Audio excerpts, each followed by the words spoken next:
Students, and welcome to the online class of Shri Ram Public School. And yesterday, as we have finished the chapter 4 of presentation of chapter 4 of statistics, which was organization of data. Today we are going to start the next chapter, which is presentation of data.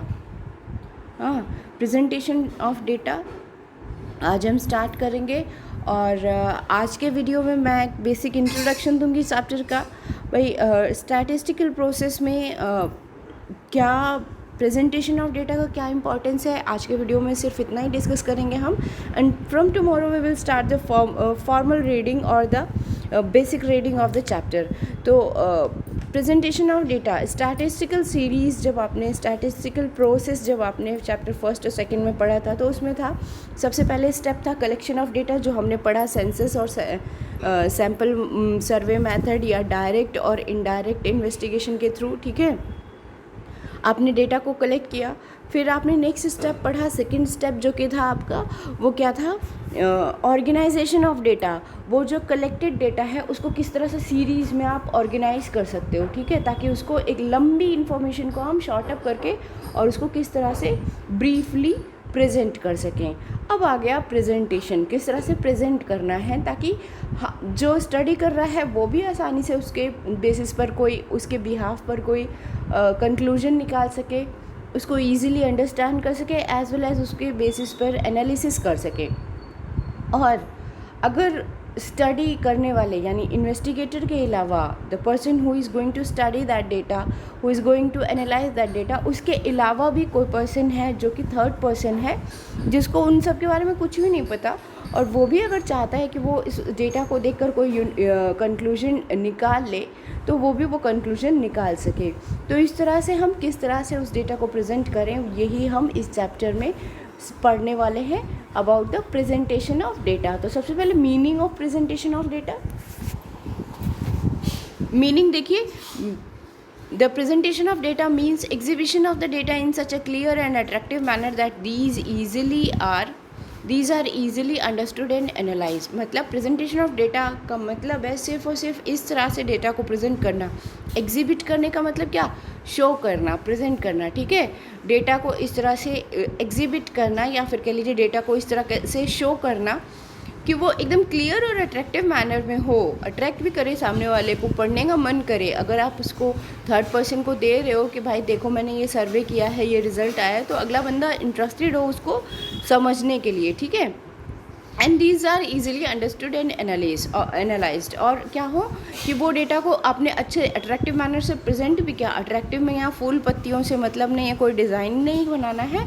Attractive में मतलब systematised manner में उसको हमने present किया, और इस तरह से प्रेजेंट किया कि वो आसानी से समझे जा सकें, उनका एनालिसिस बहुत ईजी मैनर में किया जा सके। तो ये हो गया मीनिंग।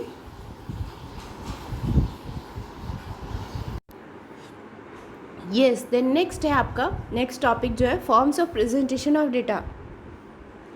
कितनी तरह से आप डेटा को प्रेजेंट कर सकते हो।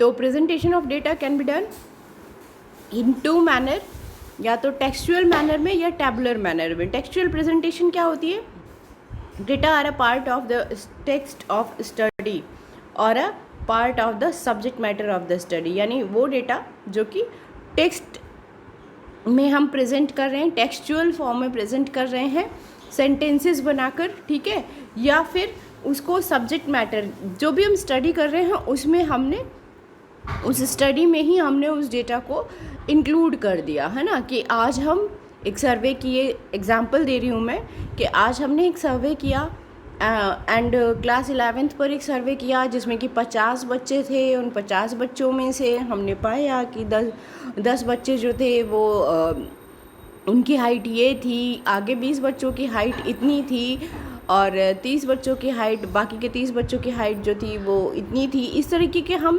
एक कंक्लूजन मतलब एक डिस्क्रिप्टिव मैनर में हम डेटा को प्रेजेंट कर रहे हैं। तो ये क्या हो गया, टेक्सचुअल मैनर है ना। जब आप टेक्स्ट में टेक्स्ट मैसेजेस जैसे लिखते हो, उस तरह से आप टेक्सचुअल मैनर में सेंटेंसेस में आप डेटा को प्रेजेंट कर रहे हो। नेक्स्ट आ गया टैबुलर प्रेजेंटेशन। टैबुलर प्रेजेंटेशन में क्या होता है कि यहाँ पर आप एक टेबल बनाकर डेटा को प्रेजेंट कर रहे हो, जैसा कि नॉर्मली आप स्टैटिस्टिक्स में देखते हैं कि एक टेबल बनी हुई है, क्लास इंटरवल दी हुई है, उसकी रिलेटेड फ्रीक्वेंसी दी हुई है। तो ये सारा क्या हो गया, tabular presentation. A systematised organisation of data in columns and rows, different column और रो के हिसाब से आप डेटा को प्रेजेंट कर रहे हो, वो इन्फॉर्मेशन को प्रेजेंट कर रहे हो। ये हो गई आपकी forms of presentation of data.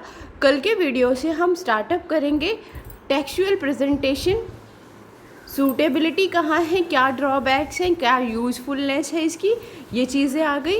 Along with that tabular presentation क्या होता है एक बार दोबारा से समझेंगे, और क्या किस तरीके से सूटेबल होता है ये मेथड, क्या इसके बेसिक कॉन्सेप्ट होता है और क्या कंपोनेंट्स होते हैं, टेबल बनाते वक्त हमें क्या क्या चीज़ें ध्यान रखनी चाहिए, ये सारी चीज़ें हम कल के वीडियो में डिस्कस करेंगे। So for today that's it, that's all for today.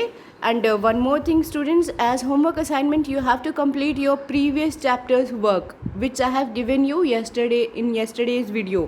Complete that question answers in your fair copy. That's all for today. Thank you and have a good day.